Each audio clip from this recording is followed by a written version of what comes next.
MP farming 47 में आप सभी का एक बार फिर से स्वागत है। तो आज हम बात करने वाले हैं मूंग की फसल के बारे में और पूरा डिटेल से जानेंगे कि मूंग की फसल में आपको कौन कौन सी सावधानियां रखनी चाहिए जिससे कि आपको काफ़ी अच्छा मुनाफा देखने को मिल सके। देखिए, मूंग की फसल एक ऐसी फसल है जो कि लगभग 40 से 45 डिग्री टेम्परेचर होने के बाद भी 60 से 65 दिनों में काफ़ी अच्छा मुनाफा किसानों को देकर जाती है। तो काफ़ी ज़्यादा लार्ज स्केल पर मूंग की फसल लगाई जाती है। तो इसमें हमारी एक सीरीज स्टार्ट करने वाले हैं जिसमें कि 1 दिन से लेकर 50 दिनों तक आपको कौन कौन सी सावधानियां रखनी चाहिए इसके बारे में पूरा कवर करेंगे। और आज की जो सीरीज़ है इसमें हम पूरा कवर करने वाले हैं 1 दिन से लाकर 10 दिनों तक आपको कौन सी सावधानियाँ रखनी चाहिए। देखिए, हालांकि ये जो सीरीज़ है काफ़ी लेट हो चुकी है, लेकिन क्या है कि आपको इस साल फ़ायदा मिले ना मिले, लेकिन नेक्स्ट ईयर आपको इसका थोड़ा सा फ़ायदा देखने को ज़रूर मिलेगा। तो अगर सीरीज़ के बारे में स्टार्ट करें तो आज हम आपको 10 दिनों तक के बारे में बताएंगे। उसके बाद फिर हमारी जो नेक्स्ट सीरीज़ आएगी या फिर नेक्स्ट जो वीडियो आने वाला है उसमें हम 20 से लेकर 30 दिन, फिर उसके बाद फिर 30 से लेकर 40 दिन, उसके बाद फिर हम 40 से लेकर 50 दिनों के बारे में डिटेल से बात करेंगे कि कौन कौन सी आपको सावधानियाँ रखनी चाहिए। अब अगर 1 दिन से लेकर 10 दिनों के बारे में बात करें तो सबसे पहले हम बात कर लेते हैं टाइमिंग से सोइंग की।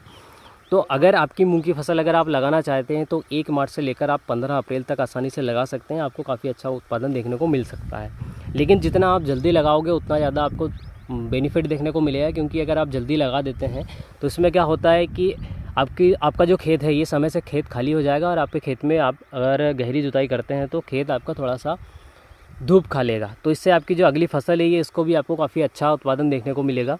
तो जितना अर्ली हो सके उतना अर्ली आप लगा सकते हैं।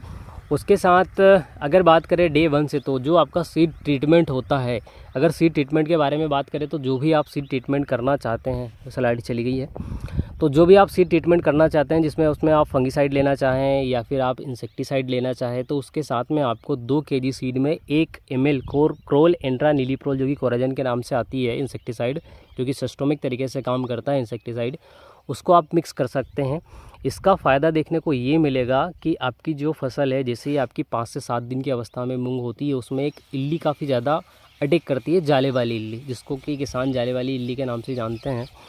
तो ये इल्ली की खासियत ये रहती है, खासियत की बात करें या फिर उसके कैरेक्टर के बारे में ही बात करें, तो जब आपकी मूंग की फसल 5 से 7 दिनों की अवस्था में रहती है, जब 2 पत्ती भी ठीक से नहीं निकल पाती, इस कंडीशन में आपके खेत में इल्ली ये डैमेज करती है और इतना अधिक डैमेज करती है कि 5 से 7 दिन की अवस्था में मूंग का पौधा कितना बड़ा होगा। और इसमें अगर इल्लियों की बात करें तो एक इल्ली से लेकर 40 से 50 इल्लियाँ एक पौधे में लगने की क्षमता रखती हैं। तो अगर आप इस इंसेक्टिसाइड से आपको सीड को ट्रीटमेंट करते हैं तो आपको कुछ हद तक इस इल्ली पर कंट्रोल देखने को मिल सकता है। उसके बाद जैसे ही आपकी सॉइंग होती है, आपका पौधा 5 से 7 दिन का होता है, आपके खेत में आपको पर डे जाना है सुबह से शाम तक। सुबह आपको देखने जाना है, उसके बाद शाम को देखने जाना है। अगर आपको उसमें थोड़ा बहुत भी डैमेज दिखता है पत्तियों में, थोड़ा बहुत भी हल्का फुल्का भी अगर आपको डैमेज दिखता है तो आपको पहला स्प्रे करना है। और पहले स्प्रे के बारे में अगर बात करें तो जो आपका सबसे फेवरेट है, जिससे कि आपको भरोसा है कि 100% ये जो इंसेक्टिसाइड है ये इल्लियों को ख़त्म कर देगा, तो मेरा जो फेवरेट है उसके बारे में अगर बात करें तो क्रोल एंट्रा नीलीप्रोल कोराजन, उसके साथ में मैं मिक्स करता हूँ प्रोपोनोफास साइफरमेथ्रिन। अगर 20 लीटर पानी के बारे में बात करें तो 5 ml हम कोराजन मिक्स करते हैं। उसके साथ में अगर बात करें तो प्रोपोनोफास साइफर 25 से लेकर 30 ml 20 लीटर पानी के साथ में मिक्स करते हैं और लगभग 4 पावर 1 एकड़ में स्प्रे कर देते हैं। अगर हेक्टेयर के बारे में बात करें तो 1 हेक्टेयर में हमारे 10 पावर लगते हैं और 10 पावर के हिसाब से आप कैलकुलेशन कर लेना कि कितने पानी में अपने को स्प्रे करना है और कितना अपने को कैलकुलेशन के हिसाब से आप दवाई को घटा बढ़ा सकते हैं। जो हमारा फेवरेट इंसेक्टिसाइड है ये पहला, और उसके साथ में हम एप्सा 80 या फिर एग्री 82 को मिक्स करते हैं सिलिकॉन बेस्ड चिपको के रूप में। एप्सा 80 और एग्री 82 दोनों में से किसी भी एक चिपको का इस्तेमाल करें आप, सबसे अच्छा रिजल्ट आपने को देखने को मिलेगा और ये मेरा फेवरेट भी है।